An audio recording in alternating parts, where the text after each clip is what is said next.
Week 4 lab includes bonding adhesives, composite, and glass ionomer.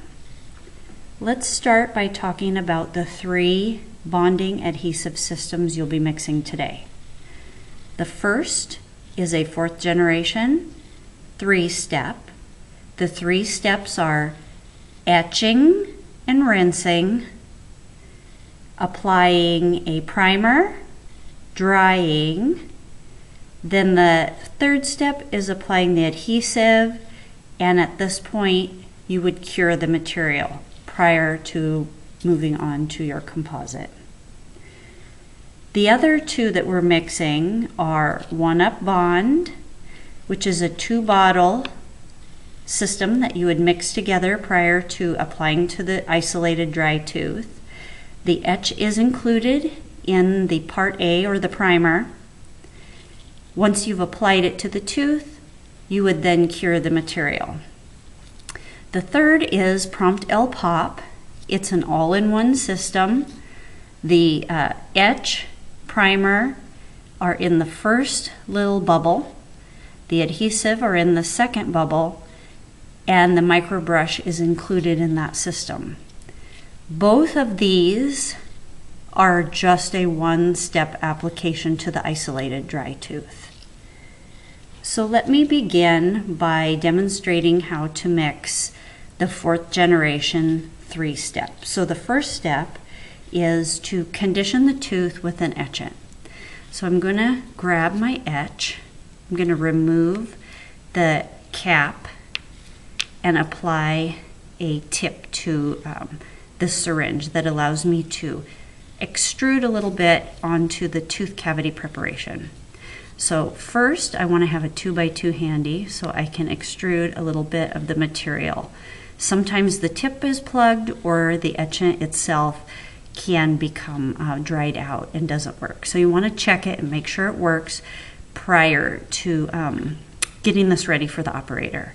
If you're chair side, you would hand the etchant to the operator so that they can apply this to the tooth surface. So you would hand this underneath of the patient's chin. I'm going to have you apply the etchant to the occlusal surface around the cavo-surface margin of tooth number, let me get my camera just right, tooth number 29 occlusal. So you apply it selectively around that margin. You allow that to set 10 to 15 seconds, and then come back in and apply etchant to the remaining dentinal portion.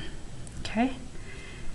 We do not want the etchant to sit on that tooth for more than the 10 to 15 seconds because it can collapse those collagen fibrils.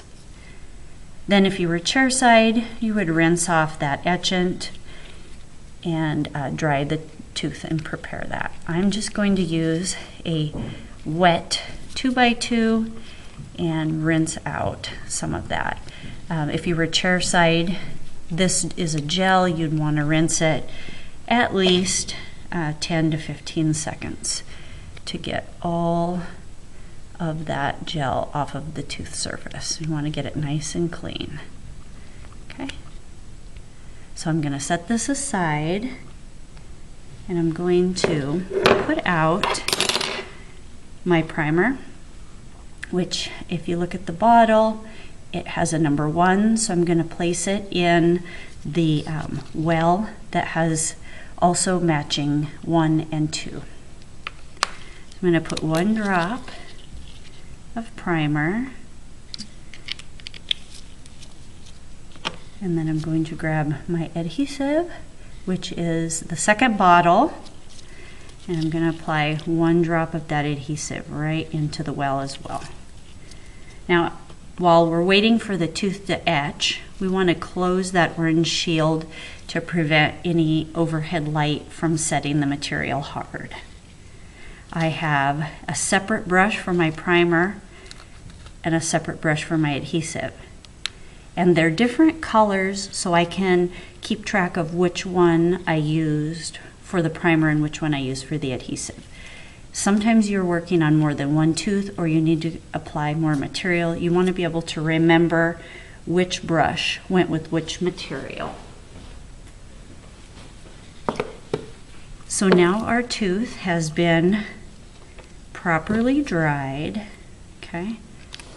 And you just blow a little bit of air if you have access to that, or just a cotton pellet, just to make sure you get all of that debris out. Now the tooth has been properly dried, not desiccated, not over dried. We still want it to glisten. Then we can open the orange shield on our dappen dish, grab our first micro brush, and I like to bend the tip so it's easier access into the tooth. So if you were assisting an operator, you would hold this dappen dish with the lid closed under the patient's chin and transfer the microbrush. Okay. Have an alcohol 2x2 handy just in case they need to wipe off the brush, and it's always a good rule of thumb to have a 2x2 handy. First application of the primer into the cavity prep. And this is typically scrubbed into the tooth along the margin and into the dental tubules, approximately 10 seconds or so. Then air is blown to disperse and spread out and thin that material because we don't want it pooling onto the walls. At this step, we can move on to adhesive. So we're not curing it yet. We have a third step that we are going to be applying. So I'm going to either transfer, again, the new microbrush to the operator and the dappen dish under the patient's chin, or for lab purposes, you're just going to apply the material into the cavity prep, coat the dental tubules and the cavo surface margin. Okay. So at this point, you would use some air from your air water syringe and spread the material out so it doesn't pool on the walls. And then you would come in with your curing light. This material requires 20-second cure. So you would want to use an orange shield to protect the operator, and then go ahead and get a fulcrum. Make sure you are stabilized somewhere. For lab on the tabletop, or if you're with the patient, you can use an adjacent tooth or their cheek. You just want to stabilize it. So again, 20-second cure. Okay, and we're going to say that was 20 seconds. Now this tooth is prepared and ready for the composite material. Cleanup requires an alcohol 2x2 in the adhesive well and the primer well. So make sure you clean all of that out. And this does not go through heat sterilization very well, and so a double wipe with the Cavicide wipe would be required before putting it back. With the etchant, you're going to want to dispose of this tip in the sharps container. So you would remove that, and you'd put the cap back on it so that it doesn't leak out when you put it away, and this also requires double wiping with the Cavicide wipe. All right, so then let's move on to the 7th generation bonding system. We're going to next talk about one-up bond. So we have bottle A and bottle B. It's one step regarding placing the material into the patient's isolated dry tooth. We have a couple of steps we have to do before we get to that stage. So we need to shake the bottles really well, so make sure you shake them. Then you need to apply 1 drop of each. So I'm going to apply a drop of bottle A, which is kind of a clear liquid. So on the video you might not be able to see it very well. And then bottle B, which is kind of a bright, pretty fluorescent yellow color. So I'm going to add 1 drop to that. Okay. And I only need 1 brush because it's 1 step. Okay. And I'm going to just use a circular motion like we did when we were mixing our die-cal to get a homogeneous mix. So it should turn a nice pretty either pink or orange color. We don't want to see any more of the yellow. Okay, now it is ready. At this stage, you would hand the microbrush to the operator and hold the dapping dish under the patient's chin so they could apply it to the tooth.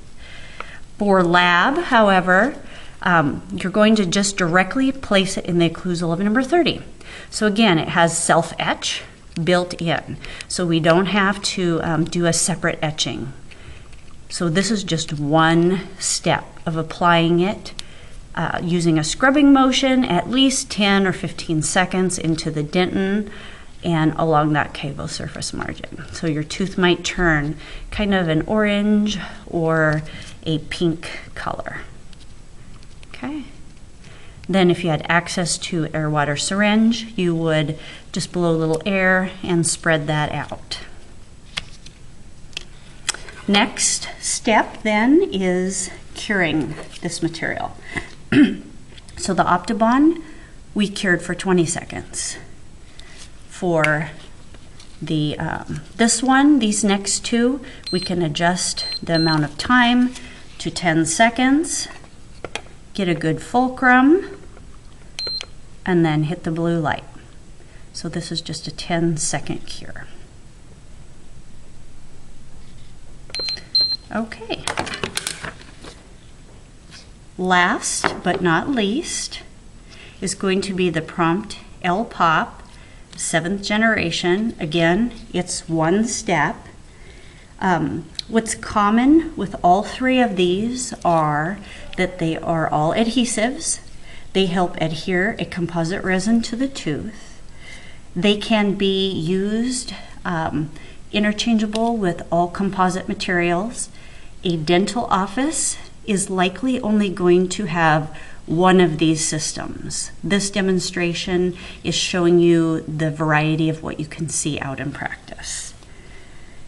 Okay, so for the mixing of the Prompt L-Pop, again, remember this first larger well that has the pink on the opposite side. That is where our etchant and primer is located. So what I'm going to do is with my index finger and my thumb, I'm just going to pop it. I'm going to squeeze that well so that the contents of that well scoot into that middle well with the adhesive. Then I'm going to fold it over to ensure that what I pushed there doesn't come back to where I pushed it from. I fold it over. And then again with my index finger and my thumb, I squish, squish, squish, and it pushes both the adhesive and the primer and the self-etch into that last little well. Then I'm going to turn and rotate my brush to kind of give it a little mix. And then I squeeze that last little well to the front so that it pulls that material out, so I have extra if I need to go back and forth and apply.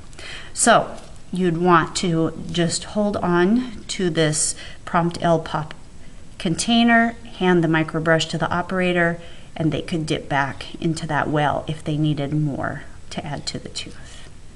So I'm going to have you add a little bit of material right into the buccal class 5 of number 29.